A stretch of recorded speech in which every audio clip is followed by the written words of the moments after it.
Hi, I'm Don, and this is The Hobbyist Geek.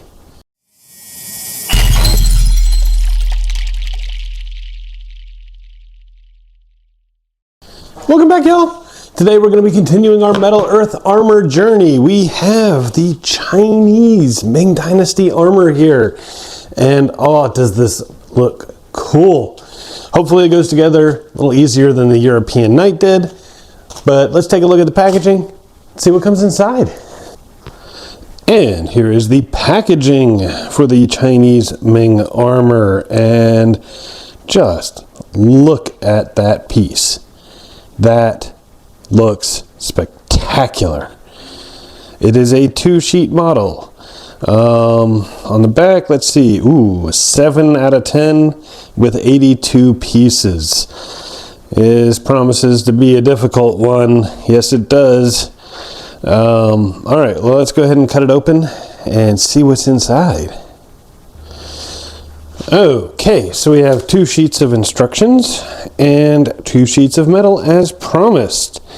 We have this beautiful gold, and just look at this thing. That is a gorgeous, gorgeous color. We do have what looks like the sword or scabbard here, and the laser etching on this is spectacular. It's just beautiful, beautiful work. Over here is the red, and this chainmail laser etching. That's actually really cool. It's also very tactile. You can feel the etching in there, which is gorgeous. You can see right here, this piece right here is going to be one of the hands. So this is definitely going to be full of tiny, tiny little pieces all over the place. I don't know how that's going to impact the build. Given a 7 out of 10 difficulty, I'm guessing quite a bit. All right. Other than that, though, I mean, nothing too surprising. It looks pretty standard as far as the pieces are concerned. But let's cut some pieces out, get started on this build.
And here it is, the Metal Earth Chinese Ming armor, fully assembled and, frankly, looking pretty gorgeous.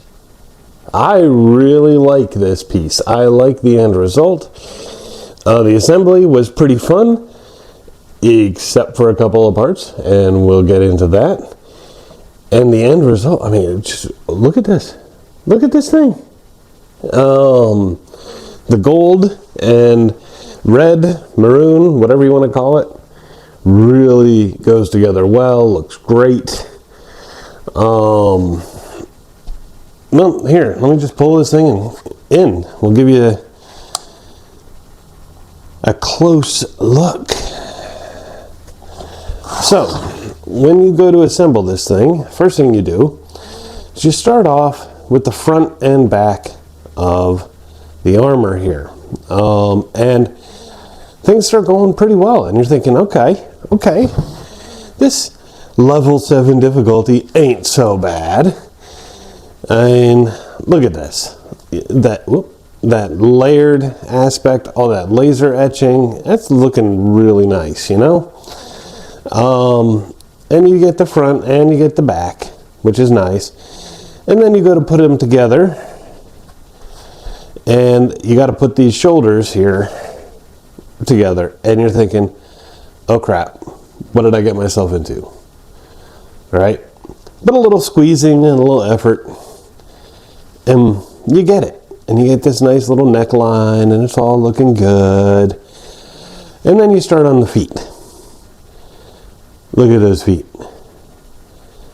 And you're thinking, okay, this is where that difficulty is, because these are very small pieces that have to be manipulated very specifically. And, you know, it's not the easiest thing in the world. But then you get them together and you think, okay, that wasn't so bad. So you get to the sides of the robe, right? And you start putting all this together.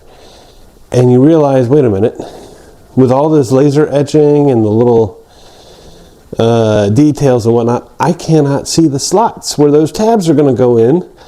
And I got to take these new pieces and come inside and push them through the holes without being able to really see or manipulate where it is. That's hard. Holy crap. Right? And you get all the way up to just under the shoulder and on both sides, and you're thinking, okay, hard part's done, right? And then you get to the head. Oh my, that head. Wow, that was a pain. That was so hard to put together. And I was terrified that I was going to bust this off, the feathers or tassel or whatever you want to call that. But even more than that, getting this mask inside the helmet, absolute nightmare. Absolute nightmare. Finally got it in, although on this side I'm actually missing one of the tabs. It didn't break off or anything, it just didn't go in the hole. But one was enough to hold it, and I knew that this was going to come and cover it, so I actually did miss one up here. That's how hard this is. Okay, so the difficulty really just kind of escalates as you go through the piece. The arms, they're not too bad. They're really not. So, you know, can't really complain much about that. And of course, look at that shoulder guard there. Okay. Now, the color tells me this is probably just ceremonial armor. I don't think that they would have worn anything like this on a battlefield. Maybe I'm wrong. But, and the sword here is actually just kind of hanging off of a little hook. It's not twisted on or attached in any way like that. My recommendation for the sword, don't hook it to the belt until you've got everything else assembled except this arm. Okay? But don't wait because if you wait until after you put this arm in, you're never going to get this thing hooked. Okay.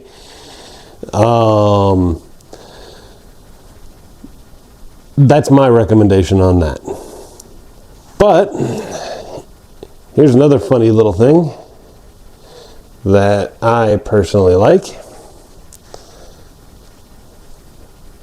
There he is next to the European armor. So they actually made the Chinese armor shorter than the European armor. Now, I don't know if that was to be scale accurate or anything like that, or just because they both use the same amount of metal, but the Chinese armor has a lot more detail throughout the torso than this does. Either way, cool.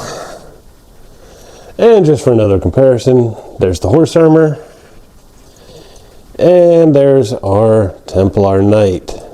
Remember, that's the premium series. The rest are just standard. But I think it came out really well. What do you guys think? You enjoying this armor series as much as I am? Let me know in the comments. I hope you liked the video. If you did, please remember to like, share, and subscribe, and I will see you next time. Have a great day.